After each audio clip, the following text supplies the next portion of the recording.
Dear students, welcome to the virtual class. As you know that we have started the session of revision so that we can do some support for the preparation of your examinations. और जैसे ही आपको हमें examination के बारे में पता चलेगा किस मैनर में होंगे we definitely will inform you. Anyways, we all should be very much prepared. In any hour and any manner examinations are conducted. तो यही बात मैं बार बार रिमाइंड करती हूँ ताकि आप अपनी एजुकेशन की तरफ पूरी तवज्जो से मेहनत करें. लेट्स सी आज का टॉपिक हमारा the topic for the lecture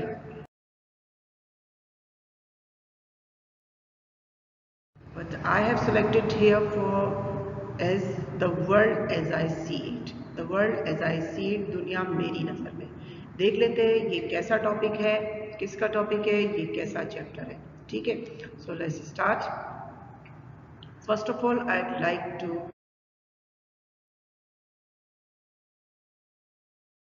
tell you something about writer. इस बड़ी यू कहना चाहिए कि surprisingly the chapter is written by the most famous scientist Albert Einstein. The world as I see it, Albert Einstein. Albert Einstein topic कहता है कि दुनिया मेरी नज़र में. ठीक है ना, यानी कि इस चैप्टर में जो भी फैक्ट्स एंड फिगर्स और जो भी इवेंट्स या जो भी बातें कही गई हैं वो ताल्लुक़ रखती है इस बात से कि आइंस्टाइन दुनिया को किस नज़र से देखते हैं. सिर्फ यही नहीं उन्होंने दुनिया के बारे में बताया बल्कि उन्होंने इंसानी ज़िंदगी के मुख्तलिफ पहलुओं पर इस चैप्टर में डिस्कशन किया है. मुख्तलिफ पहलुओं पर बात की है. उन्होंने जमहूरियत पर बात की है, सियासत पर बात की है, उन्होंने जंगी हथियार पर बात की है, उन्होंने ज़िंदगी रोज़मर्रा की ज़िंदगी पर बात की है, खुशियों पर बात की है, उन्होंने आखिर उन्होंने मज़हब पर और एक मार्वलस एग्जिस्टेंस पर बात की है. तो यानी कि बहुत इंसानी ज़िंदगी के अहम पहलुओं पर उन्होंने इस चैप्टर में डिस्कशन किया है. ठीक है ना. और वैसे तो आप एल्बर्ट आइंस्टाइन को जानते ही हैं कि वो दुनिया के मशहूर तरीन और ज़हीन तरीन इंसान हैं. उनके जहानत अब तक उनकी जहानत को यानी कि चैलेंज करने वाला या इतना ज़हीन इंसान दुनिया में अभी तक पैदा नहीं हुआ. तो देख लेते हैं थोड़ा सा और उनकी डेट ऑफ बर्थ वगैरह के बारे में. Albert Einstein was a German-born theoretical physicist who developed the theory of relativity, one of the two pillars of modern physics.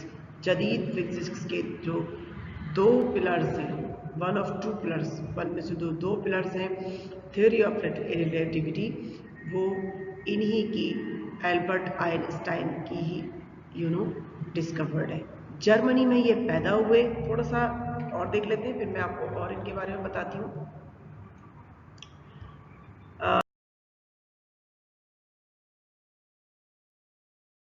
He is the most famous scientist. वो मशहूर तरीन साइंटिस्ट थे, mathematician थे, physicist of the current century. इस सदी के मशहूर तरीन साइंटिस्ट, मैथमेटिशियन, फिजिसिस्ट थे. He moved to the United States of America and became an American citizen. क्योंकि वो जर्मनी में पैदा हुए थे तो इस लिहाज से जर्मन सिटीजन थे. जूस फैमिली में पैदा हुए थे, उनके पेरेंट्स यहूदी थे, यहूदी फैमिली में पैदा हुए थे. जर्मनी की उनकी सिटीजनशिप थी लेकिन वो अमेरिका चले गए और वहाँ जाकर उन्होंने सुकूनत इख्तियार कर ली और वहाँ की सिटीजनशिप उनको अता की गई. क्योंकि वो एक साइंटिस्ट थे और बेहतरीन लेक्चर दिया करते थे तो उनकी बहुत ही इज्जत अफजाई, बहुत ही कदर हुई वहाँ पर. ठीक है.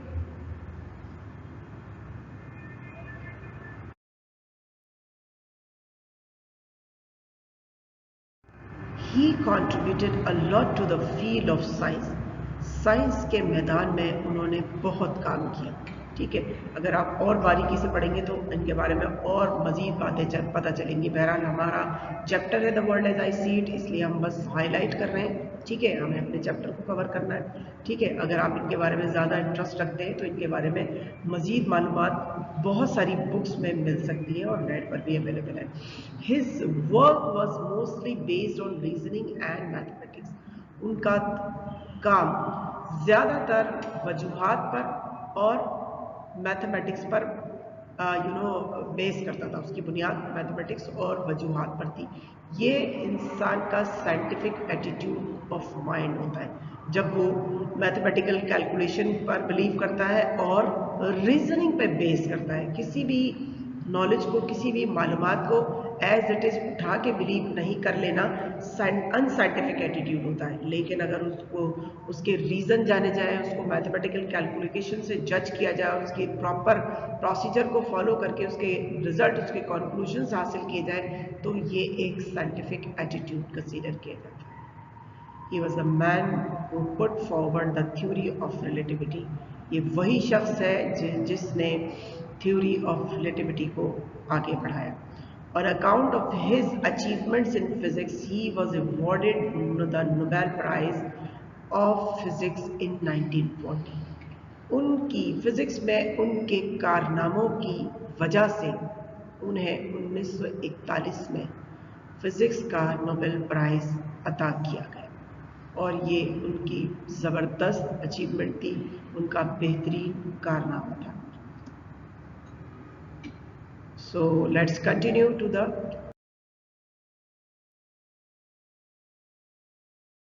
chapter, dear students. और मैं कोशिश कर रही हूँ कि ज़्यादा से ज़्यादा क्वेश्चंस कवर करूँ so that you can be well prepared for your examination. और इन्हीं क्वेश्चंस के थ्रू मैं चैप्टर को समराइज कर दूँगी, ठीक है। तो ऑलरेडी हम चैप्टर देख चुके हैं, तो आप देखेंगे कि इन्हीं क्वेश्चंस के थ्रू मैं चैप्टर को समराइज कर दूँगी, तो आपको अच्छे से समझ में आ जाएगा, ठीक है। What leads Einstein to feel a strong sense of duty towards his fellow men? ये हमारा पहले पैराग्राफ में इसके बारे में डिस्क्राइब किया गया है, जिसमें सवाल है जिसमें कि क्या चीज़ थी जो आइंस्टाइन को आम इंसान के मुतालिक एक ज़बरदस्त एहसास जिम्मेदारी पैदा करता था। तो इसके बारे में हमारे चैप्टर के पहले ही पैराग्राफ में काफ़ी डिटेल से बताया गया है, ठीक है। वहीं से हम एक्सट्रैक्ट करके इसका आंसर लेते हैं। इथिकल सेंस लीड्स आइंस्टाइन, यानी कि इखलाकी समझ बूझ ने आइंस्टाइन को ये एहसास दिलाया कि आम इंसान के लिए उसकी जिम्मेदारी क्या है। Ethical sense leads Einstein to feel a strong sense of duty towards its fellow men. दूसरे इंसानों की तरफ ज़बरदस्त एहसास जिम्मेदारी आइंस्टाइन के अंदर इखलाकी सूझबूझ की वजह से पैदा हुई। कोई मटेरियल कंपल्शन उसके ऊपर इम्पोज नहीं थी, लेकिन इखलाक था। Every moment he thinks that his life depends upon the labors of other men.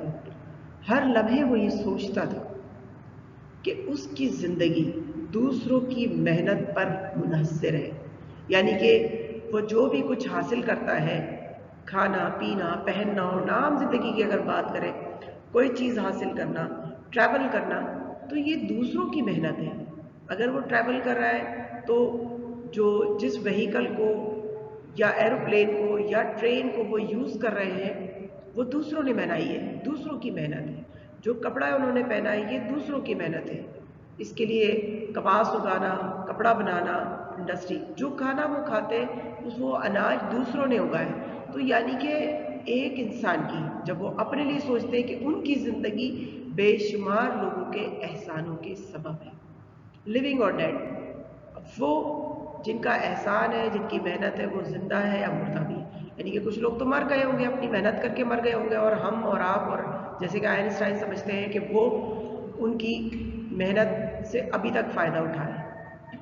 Therefore, he thinks that as others have a troubled period in serving him, he should also do something for his fellow man. تو اسی وجہ سے یہ ان کی سوچ تھی کہ جیسے کہ ہمیں ہماری خدمت کے لیے دوسرے لوگ مشکل وقت گزارتے ہیں، یعنی کہ کوئی بھی چیز بنانا، کوئی بھی سروس کرنا، کوئی بھی چیز اگانا، یہ کوئی it's not a hard cake. زندگی میں کوئی کام کرنا محنت ہے، سخت محنت ہے. تو جیسے ہماری خدمت کے لیے دوسرے لوگ سخت محنت کرتے ہیں، مشکل وقت گزارتے ہیں، تو وہ سوچتا ہے he should also do some thing.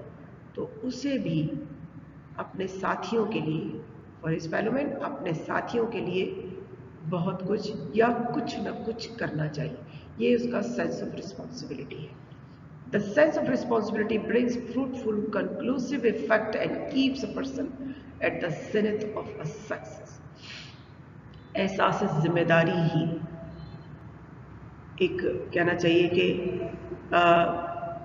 اچھے نتائج لے کر آتا ہے اور ایک انسان کو کامیابی کی معراج تک لے جاتا ہے. احساس ذمہ داری ہوتا ہے جو انسان کچھ کرنے کے لیے کھڑا ہو جاتا ہے، اور ایک جذبہ ہوتا ہے، ایک جوش ہوتا ہے. اگر یہ نہ ہو تو کوئی بھی کچھ کرنا ہی نہ چاہے. مزے کی بات ہے. Next question. What is his attitude to property, outward success and luxury? اب چیپٹر کے اکارڈنگ بتائیں کہ کیا اس کی سوچ تھی جائیداد پر، کامیابیوں پر اور عیش و عشرت پر. ٹھیک ہے، دیکھیں اتنا بڑا آدمی ہے، دنیا کا سب سے بڑا آدمی، ٹھیک ہے، جس نے سب سے بڑے کارنامے کیے اور جس کی محنتوں سے ہم یا تمام دنیا آج تک اور رہتی دنیا تک فائدہ اٹھایا جائے.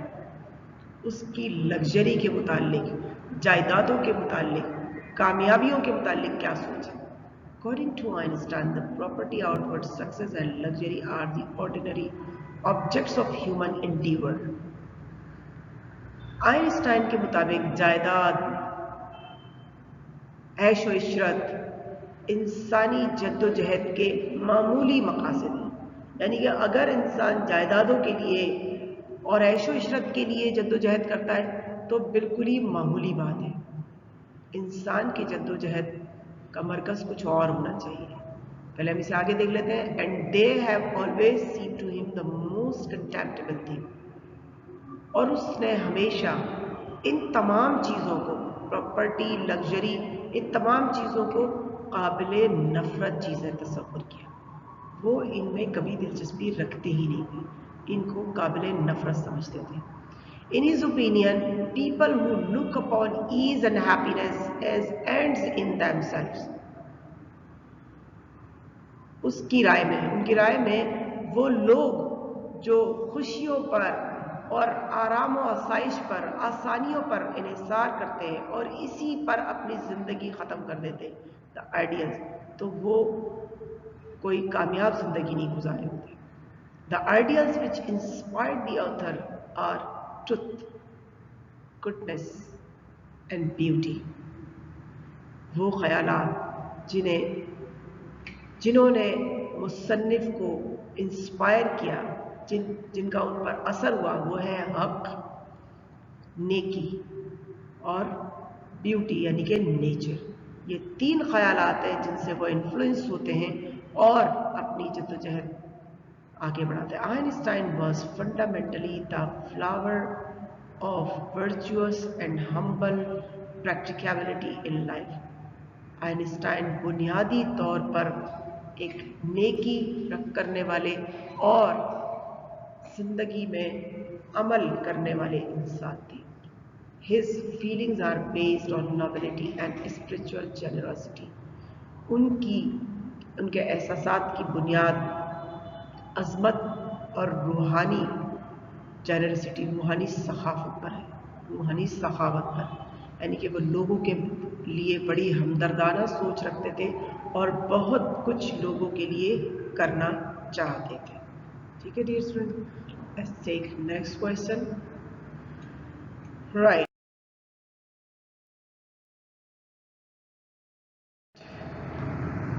What are the insecure foundations referred to at the end of the last sentence of the 4th paragraph? تو ہم نے چیپٹر پڑھا चैप्टर में हमने फर्स्ट पैराग्राफ में से हमने फर्स्ट सवाल लिया, फिर हम आगे बढ़ते गए, सेकंड और थर्ड पैराग्राफ में हमने मजीद दो सेकंड क्वेश्चन को कवर किया। अब थर्ड क्वेश्चन में हम फोर्थ पैराग्राफ पर और फोर्थ पैराग्राफ की लास्ट लाइन पर जो सेंटेंस उसमें फ्रेज इस्तेमाल हुआ है, इनसिक्योर फाउंडेशंस। सवाल है कि क्या मतलब है इनसिक्योर फाउंडेशंस का, किस चीज़ को रेफर करती हैं ये इनसिक्योर फाउंडेशंस चैप्टर के फोर्थ पैराग्राफ की आखिरी लाइन में। ठीक है, तो हम इसको देख लेते हैं। According to Einstein, options, habits and judgement of fellows, relation with friends, family and country are the insecure foundations।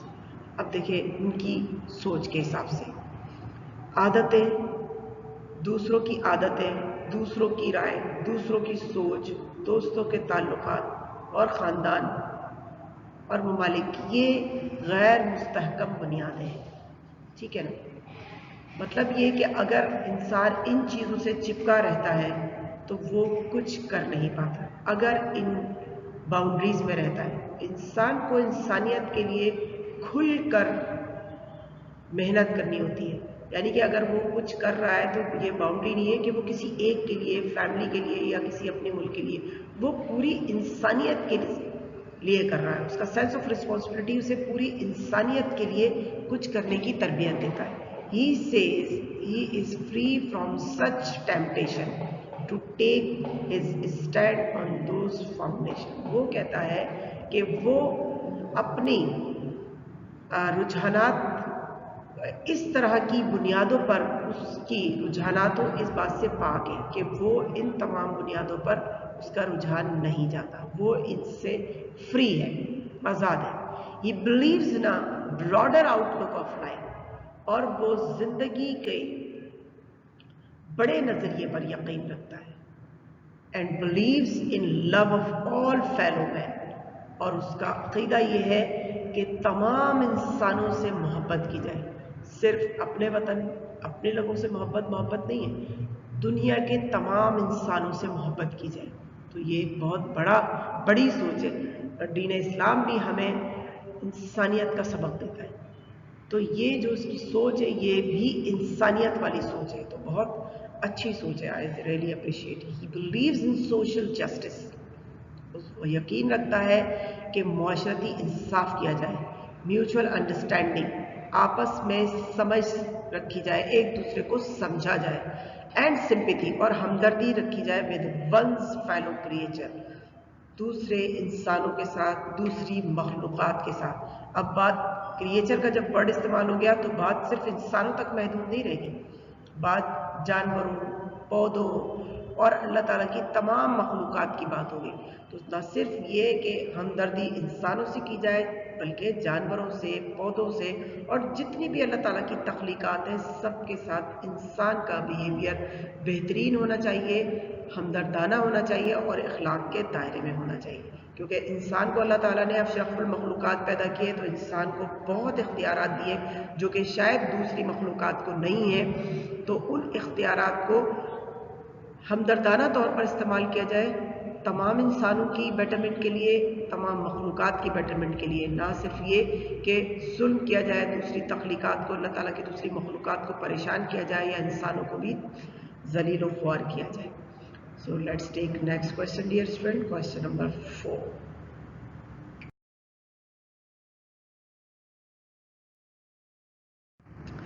What in brief is Einstein's attitude to leadership?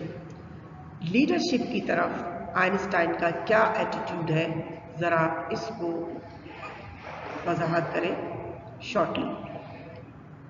According to Einstein, a leader should be a person who is elected by people। Einstein की सोच ये है कि leader वो शख्स होना चाहिए जिसे लोग मुंतखब करें, यानी कि खुद आके इम्पोज हो, वो लीडर नहीं होता। लीडर वो होता है जिसे लोग, जिसे अवाम मुंतखब करते हैं।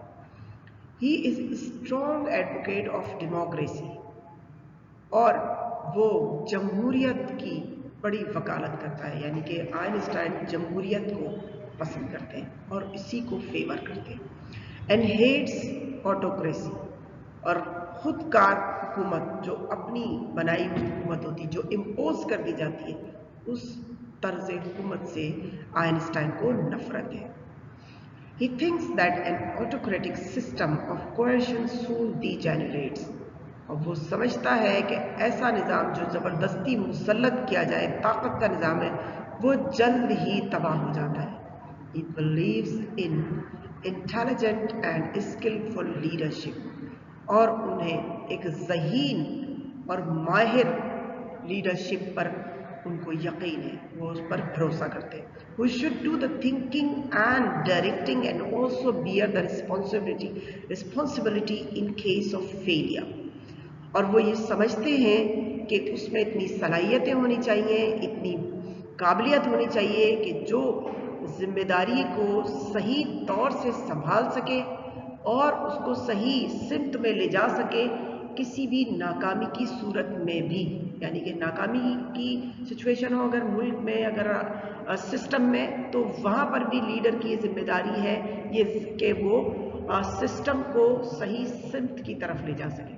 Leadership should not be thrust upon the people by force. Leadership لوگوں کے اوپر طاقت کے ذریعے مسلط نہیں کی جانی چاہیے. Because force attracts men of low morality.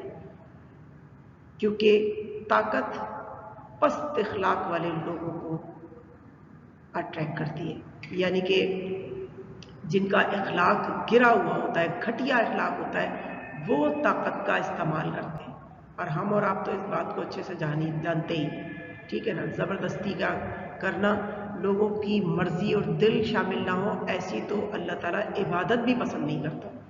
انسان اگر بے دلی سے اللہ کے حضور حاضری دیتا ہے تو اللہ تعالیٰ کو پسند نہیں ہے, نہیں کرو, ٹھیک ہے نا. اور اگر اللہ کے آگے جھکنا ہے, اللہ سے محبت کرنی ہے, اللہ کی عبادت کرنی ہے, تو پوری رضا کے ساتھ, پوری خوش دلی کے ساتھ, اور بہتر یہ ہے کہ رضائے الہی کے لیے عبادت کی جائے. تو جب یہ نظام ہے جو سیاسی نظام ملک میں قائم ہوتا ہے, تو وہاں پر جب زبردستی کا نظام ہوتا ہے تو وہ کوئی خوش آئین نظام نہیں ہوتا, ٹھیک ہے نا. People should be able to choose their leader.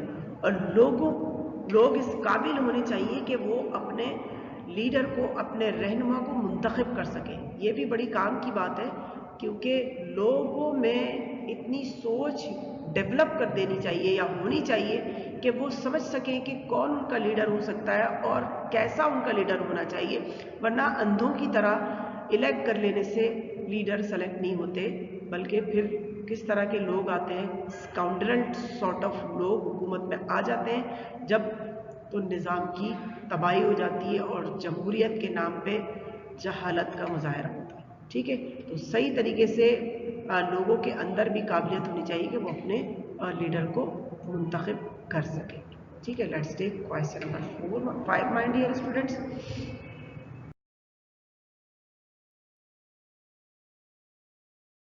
Paragraph wise ہم یہ جو کوشچنس چل رہے ہیں پیراگراف وائز میں چیپٹر کو کور کرتی جا رہی ہوں. Hope you must understand.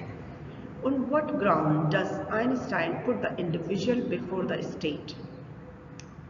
کن بنیادوں پر آئنسٹائن ایک شخصیت کو ریاست کے سامنے کھڑا کر دیتا ہے, کن بنیادوں پر؟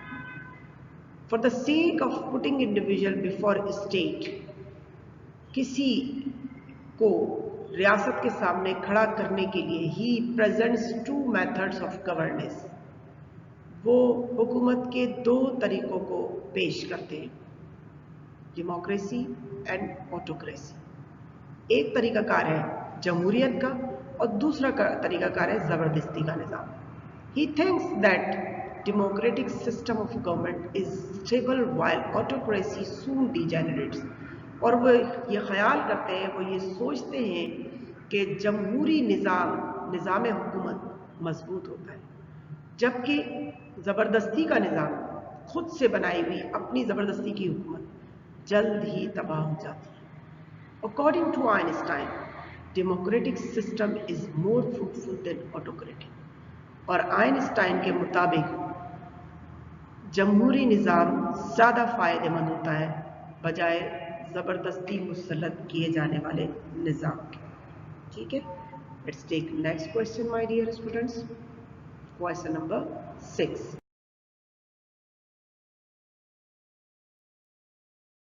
Hope the chapter is being covered to you people by these questions, and if you go through it, if you memorize these questions, so you could cover MCQs and also question answers, inshallah will attempt a very good paper. So see that question, what example does he give of service by the state to the individual? अभी individual को state के सामने खड़ा किया था last question में, अब यहां पर स्टेट को इंडिविजुअल के सामने खड़ा कर दिया, यानी कि रियासत की हर शहरी के लिए क्या जिम्मेदारियां होती हैं और क्या मिसालें हैं उनकी रियासत की खिदमत की। वो इस पर भी बात करते हैं, वो इसको भी डिस्क्राइब करता है। Einstein tells us that democratic political system is more valuable. Einstein हमें बताते हैं कि जमहूरी सियासी निज़ाम ज़्यादा काबिल कदर होता है, because it has an extensive provision that it makes for all the individual in case of illness और नीड। क्योंकि जमहूरी निज़ाम में अवाम को ज़्यादा सहूलतें दी जाती हैं बीमारी की सूरत में, ज़रूरतों की सूरत में। इस पॉइंट को मैं थोड़ा सा और डिस्क्राइब कर दूं कि प्रोविज़न का मतलब होता है इंसानों को, शहरियों को मुकम्मल ज़रूरियात प्रोवाइड की जाए। जैसे कि अगर बीमारी है तो उनको हॉस्पिटल्स, मेडिकल की सहूलतें मिले, तालीम की सहूलतें मिले, भूख की वजह से यानी कि खाने पीने का निज़ाम, ग़िज़ा का निज़ाम बेहतर हो, रहने का, वो जो कहते हैं ना रोटी कपड़ा और मकान, यानी कि खाना पीना, रहना सहना, तालीम तरबियत, ये तमाम रियासत के सिटीजन्स की हुकूक हैं, ये भरपूर मिलने चाहिए। इन हुकूक के लिए सिटीजन्स को परेशान नहीं होना चाहिए और किसी भी कन्फ्यूजन, किसी भी तकलीफ का शिकार ना हो, तब तो है डेमोक्रेसी, वरना फिर क्या है, कुछ कह नहीं सकते। Einstein views that medication, education, proper lodging and other social benefits provided by the state. Einstein का ख्याल है कि दवा दारू यानी कि इलाज, तालीम और रहने सहने की सहूलत, तमाम सियासी मफादात स्टेट की तरफ से लोगों को मुहैया किए जाने चाहिए।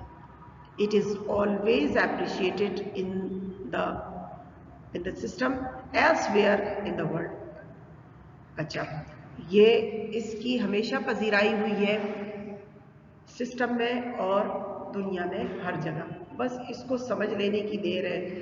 दुआ करें हमारे भी हुक्मरानों को ये बात समझ में आ जाए और वो अवाम की भलाई के लिए और ख़ुद अपनी भलाई के लिए और उनको कौम की बेहतरी के लिए काम कर सके। Let's take next question dear students.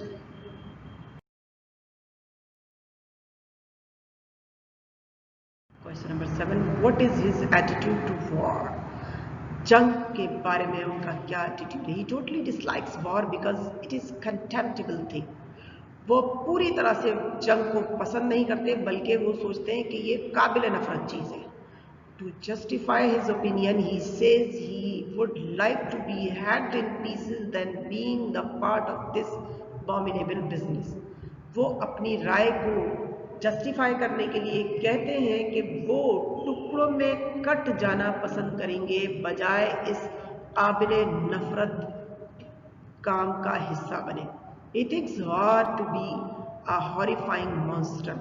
वो जंग को एक डरा देने वाला शैतान तस्वुर करते हैं। War is a conclusive effect of severe type of political corrupt.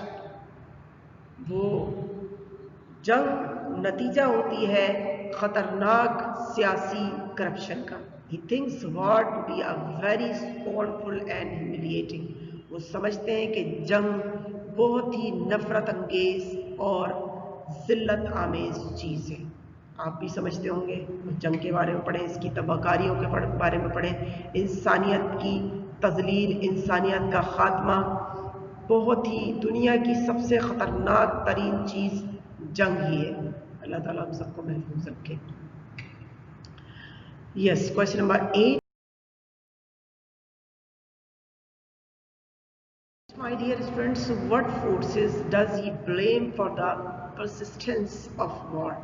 क्या कुव्वतें किन हैं जिन पर वो इल्ज़ाम लगाता है कि जो जंग के मौजूद रहने का सबब बनी? Due to the commercial and political interests acting through the school and press, war is still persistent in the world.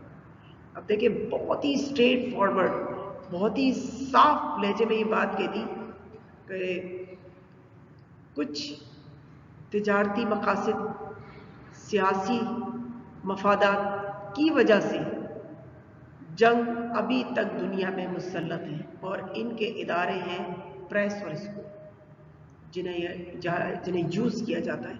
The author blames that conscience and consciousness of the nation has been systematically corrupted by the commercial and political interest. वो इल्ज़ाम लगाते हैं कि इंसान के ज़मीर को, यानी कि कौमों के ज़मीर को निज़ाम के तौर पर, एक ख़ास निज़ाम के तौर पर सियासी और तिजारती मकासद के लिए करप्ट कर दिया गया. उनकी सोच ही ख़राब कर दी गई. आप देखते हैं जब कंप्यूटर में कोई सिस्टम करप्ट हो जाता है तो क्या बुरा हाल हो जाता है. तो इंसान की बेहतरीन सोच को जो अल्लाह ताला ने एक मासूमाना सोच इंसान को अता की है, हमदर्दाना सोच अता की है, उसको करप्ट कर दिया गया. तो किस तरह से ये सब बुरे हाल का शिकार है. Such problematic situation which leads to war, और फिर इस तरह की मसाइल अंगेज हालात पैदा होते हैं कि जिनकी वजह से जंग हो जाती है. Let's take next question my dear student. Question number 9. What does he appear to regard as the most precious element in human experience? सबसे बेहतरीन एलिमेंट इंसानी ज़िंदगी में क्या है, क्या बताते हैं? ये हमारे लास्ट पैराग्राफ में डिस्कस किया गया है dear students. So let's see what is it. He regards the experience of mystery as the precious element. वो एक पुरस्रारियत को एक कीमती एलिमेंट तस्वुर करते हैं. He calls it fairest thing that a man can experience. और वो कहते हैं कि सबसे बेहतरीन चीज़ है जिसे इंसान तजर्बा कर सकता है, जिसका. He says that the fairest thing we can experience is mysterious. और वो कहते हैं कि सबसे बेहतरीन चीज़ जिसका इंसान तजर्बा कर सकता है वो राज है. वो क्या राज है? It is the fundamental emotion which stands at the cradle of true art and true science.